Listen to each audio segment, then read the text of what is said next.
Hi hello good morning. ಇವತ್ತು ಏನಿದು ಬಾಗಿಲು ಪೂಜೆ ಮಾಡೋ ವಿಡಿಯೋ ಹಾಕ್ತಾಯಿದ್ದೀರಾ ಅಂತ ನೋಡ್ತಾ ಇದ್ದೀರಾ. ಇವತ್ತು ನಮ್ಮ ಆ್ಯನಿವರ್ಸರಿ ಕಣ್ರಿ. ಮನೆ ಕ್ಲೀನ್ ಮಾಡಿ ಅಂದರೆ ಮನೆ ಶಿಫ್ಟ್ ಮಾಡಿ ಅದಾದಮೇಲೆ ಕ್ಲೀನ್ ಮಾಡಿ ಎಲ್ಲ ಸಾಕಾಗಿ ಸ್ವಲ್ಪ ರೆಸ್ಟ್ ತಗೋಬೇಕು ಅನ್ನೋಷ್ಟೊತ್ತಿಗೆ ಆ್ಯನಿವರ್ಸರಿ ಡೇ ಬಂದುಬಿಟ್ಟಿದೆ. ಸೊ ಅದಕ್ಕೋಸ್ಕರ ಸ್ಪೆಷಲಾಗಿ ಬಾಗಿಲು ಪೂಜೆ ಮಾಡಿ ನೀಟಾಗಿ ರಂಗೋಲಿ ಎಲ್ಲ ಹಾಕಿ ಡೈಲಿ ಹಾಕ್ತೀನಿ, ಬಟ್ ವಿಡಿಯೋ ಮಾಡಲ್ಲ. ಇವತ್ತೊಂದು ದಿನ ಇರಲಿ ಅಂತ ಹೇಳ್ಬಿಟ್ಟು ವಿಡಿಯೋ ತಗೊಂಡಿದ್ದೀನಿ. ಸೊ ಅದಕ್ಕೋಸ್ಕರ ನೀಟಾಗಿ ಎರಡು ಕಡೆ ರಂಗೋಲಿ ಹಾಕಿ ಮಿಡಲ್ ಸ್ವಲ್ಪ ಸಿಂಪಲಾಗಿ ಹಾಕ್ಬಿಟ್ಟು ಆಮೇಲೆ ಸ್ನಾನ ಪೂಜೆ ಸಿಂಪಲಾಗಿ ಅನ್ನೋದಕ್ಕಿಂತ ಇವತ್ತು ಸ್ವಲ್ಪ ಸ್ಪೆಷಲ್ ಡೇ ಅಲ್ವಾ, ಅದಕ್ಕೋಸ್ಕರ ಸ್ಪೆಷಲಾಗಿ ಲಕ್ಷ್ಮಿ ಎಲ್ಲ ಕೂರಿಸಿ ಪೂಜೆ ಮಾಡಿ ಶುಕ್ರವಾರಕ್ಕೊಂದು ಸರಿ ಪೂಜೆ ಮಾಡ್ತೀವಿ.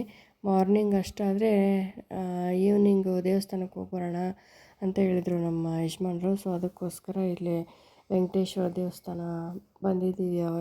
ಚೆನ್ನಾಗಿದೆ ಅಂತ ಹೇಳಿದರು. ನಮಗೆ ನಿಯರಾಗಿ ಅಂದರೆ ನಾವು ಹೊಸ ಮನೆ ಮಾಡಿದ್ದೀವಲ್ವ, ಆ ಹೊಸ ಮನೆಗೆ ನಿಯರ್ ಇರೋ ದೇವಸ್ಥಾನ ಚೆನ್ನಾಗಿರೋದು ಅಂದರೆ ಇದು ಒಂದು. ಇನ್ನೂ ಒಂದಿದೆ, ಅದಕ್ಕೂ ಹೋಗಿದ್ವಿ.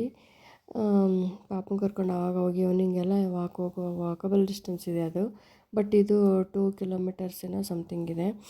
ಸೊ ಅಲ್ಲಿಗೆ ಹೋಗೋಣ ಅಂತ ಹೇಳ್ಬಿಟ್ಟು ಅಲ್ಲಿಗೆ ಹೋಗಿ ಬಂದು ಒಳಗಡೆ ಮೊಬೈಲ್ ಅಲವಿಲ್ಲ.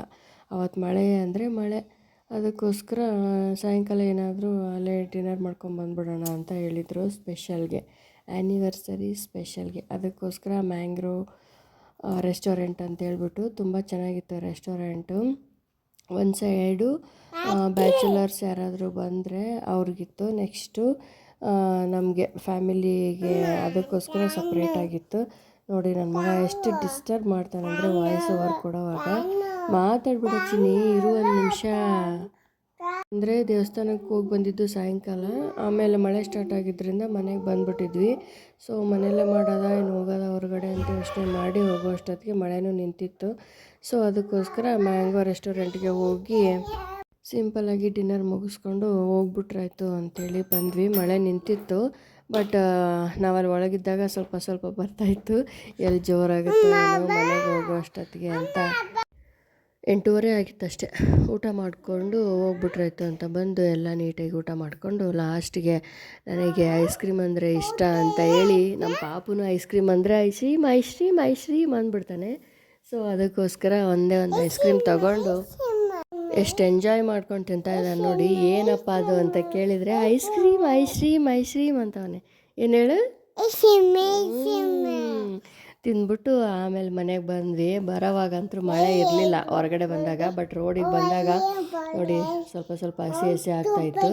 ರೋಡಿಗೆ ಬಂದಾಗ ಮಾತ್ರ ನೀಟಾಗಿ ಬರೋಕ್ಕೆ ಸ್ಟಾರ್ಟ್ ಆಗ್ಬಿಡ್ತು. ನಿಲ್ಲಿಸ್ಬಿಡ್ತಿದ್ವಲ್ಲ ಅಲ್ಲಾದರೂ ಅಂತ ಯೋಚನೆ ಮಾಡಿದ್ವಿ, ಬಟ್ ನಿಲ್ಸೋಕ್ಕಾಗಿಲ್ಲ.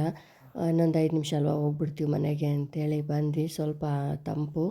ಇವನಿಗೆ ಜಾಸ್ತಿ ಐಸ್ ಕ್ರೀಮ್ ಕೊಡಲಿಲ್ಲ, ಇವಾಗಿನ್ನೂ 1.5 ವರ್ಷ ಅಲ್ವಾ, ಅದಕ್ಕೆ ಲಾಸ್ಟಿಗೆ ನಾನೇ ತಿಂದ್ಬಿಟ್ಟು ಇವನಿಗೆ ಸ್ವಲ್ಪ ಸ್ವಲ್ಪ ಹಾಕಿ ಕೊಡ್ತಾಯಿದ್ದೆ. ಇಟ್ಕೊಂಡು ಐಸ್ ಕ್ರೀಮ್ ಅಂತ ಎಂಜಾಯ್ ಮಾಡ್ತಾಯಿದ್ದೆ ಅಷ್ಟೆ. ಸೊ ಇಷ್ಟ ಆಯಿತು ಇವತ್ತಿನ ನಮ್ಮ ಆ್ಯನಿವರ್ಸರಿ ವ್ಲಾಗು. ಇಷ್ಟ ಆಗಿದ್ದರೆ ಸಬ್ಸ್ಕ್ರೈಬ್ ಮಾಡಿ ನಮ್ಮ ಚಾನಲ್ನ. Thank you so much for watching ಅಂತ ಹೇಳ್ತಾ bye see you, take care. ನನ್ನ ಎಲ್ಲ ವೀಡಿಯೋಸ್ನೂ ನನ್ನ ಚಾನಲಲ್ಲಿ ಅಪ್ಲೋಡ್ ಮಾಡಿರ್ತೀನಿ. ಸೊ ಸಬ್ಸ್ಕ್ರೈಬ್ ಮಾಡಿಕೊಂಡು ನೋಡಿ ಪ್ಲೀಸ್. Thank you.